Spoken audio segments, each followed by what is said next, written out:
I'm Jenny Carlson here with Kyle Fredrickson. We're in Stillwater where Oklahoma State has defeated Iowa State 37-20. And Kyle, even though the score might indicate otherwise, this one got off to a very slow start. Oklahoma State's defense hanging on for dear life, holding Iowa State to a couple early field goals. Oklahoma State offense not doing much of anything at all. That 11 o'clock start got fans, but I think it got the Cowboys too. Yeah, Mike Gundy said it wasn't any kind of excuse, but it's an early game. The sun's in your face. You're playing Iowa State. It just doesn't really add up to getting real hyped up for it, and I think it showed early on. Dax Garman has the 2 interceptions. The ground game really never gets going. The OSU defense makes some big stops when Iowa State's in the red zone. That they hold them to 2 field goals, and that's huge. And then, of course, everything changed at that play right at the end of the second quarter when Desmond Roland rushes in for the score, and then we saw that speed from Tyreek Hill and finally a kick return touchdown.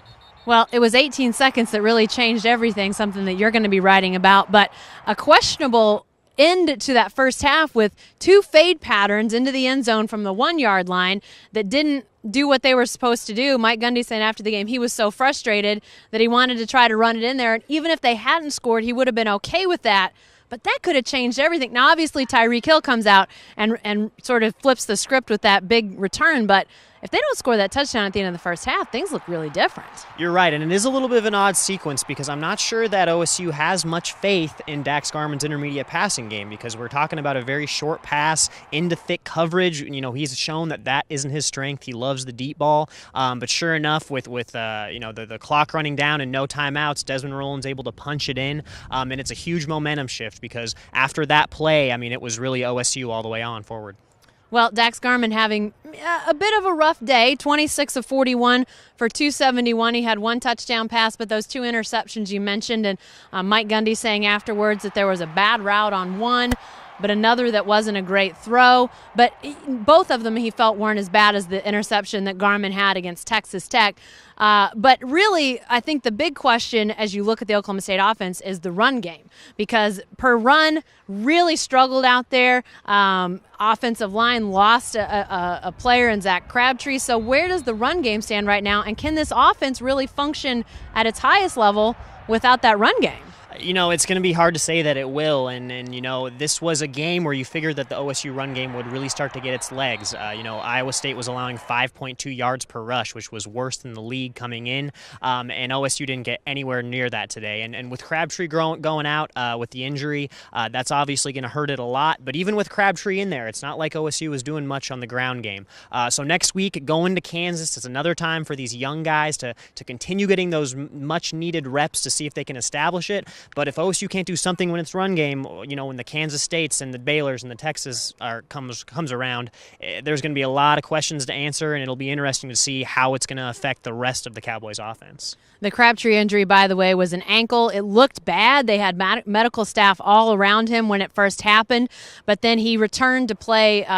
Special teams was in there for extra points and field goals. Didn't play any more offensive plays, but it looks like he's not done for an extended period by any stretch, but it'll probably be more of a day-to-day situation. Okay, all this talk about offense, we got to talk about some defense because they really did keep the Cowboys in it when the offense was struggling early, gave them a chance to get going, and really held in check this whole game. But that's sort of been the story of this season. Even though they were playing without a couple starters today, still another pretty solid performance. Yeah, absolutely. Without Ashton Lampkin on the edge, you get Ramon Richards making his first start as a true freshman. Larry Stevens was a game-time decision, and they held him out, and Trey Flowers came in and played exceedingly well. So, these are young guys who are really getting their first look at Big 12 competition as starters, and they've performed very well. And like you had mentioned, early in the game, Josh Furman makes 2 sacks that force field goals. So you like how these young guys are performing. It bodes well for the future. And then again, against Kansas, it's another opportunity for them to just keep getting better. Yep, Kansas is the opponent next week in Lawrence. We'll be there. Let's hear what the Cowboys coaches and players had to say about this convincing victory against Iowa State. Special teams was a difference in the game today. Our ability to cover and then set up returns, obviously score, and make a play on the kickoff. Certainly because offensively, I don't think we were any better than them, and defensively we probably played a little bit better than them if you just weighed both of them, but not enough to brag about. He struggled early, missed a couple of things early. at the same time, it was really good to see him rally back and have a better second half than the first half, and that's really important because there's going to be mistakes made throughout the year. It's how you bounce back and it's how you handle that adversity, and he did a good job. We got the W, so that was good to see. That's the positive of it. And let's focus on next week. If we do that, they're going to get better every week. If they stop living in the moment and start looking ahead, behind, and listening to what people say, they'll become stagnant. So we have got to impress on them how important this next practice is, because we have got to make just a little better, a little better, a little better. And so we can peak as a defense every week for that week, and then the next week you peak again. So it's a continuous process. You know, that one day, that one chance you get, you got to take advantage of it. And you know, we took advantage of those opportunities today, and you know, just so happened I was the one that fell on the ball. You know, my teammates was around me. I'm pretty sure they probably was trying to block them and forgot about me. I'm pretty sure I wouldn't have got it without my teammates. So you know, we all celebrated, and they celebrated more than I could. You know, because you know it's about the love. You know, they was happy for me. I was happy that I could help them. You know. And so it was just a beautiful moment. It was just beautiful. Yeah. We have a lot of mature players this year. That's why we keep winning games. No matter how young we are, how inexperienced, we have a lot of mature guys that want to win, that give great effort during practice and during the games, and come to the meetings on time, stays out of trouble. And that's what it takes to win. That's what it's going to take to win the Big 12 this year.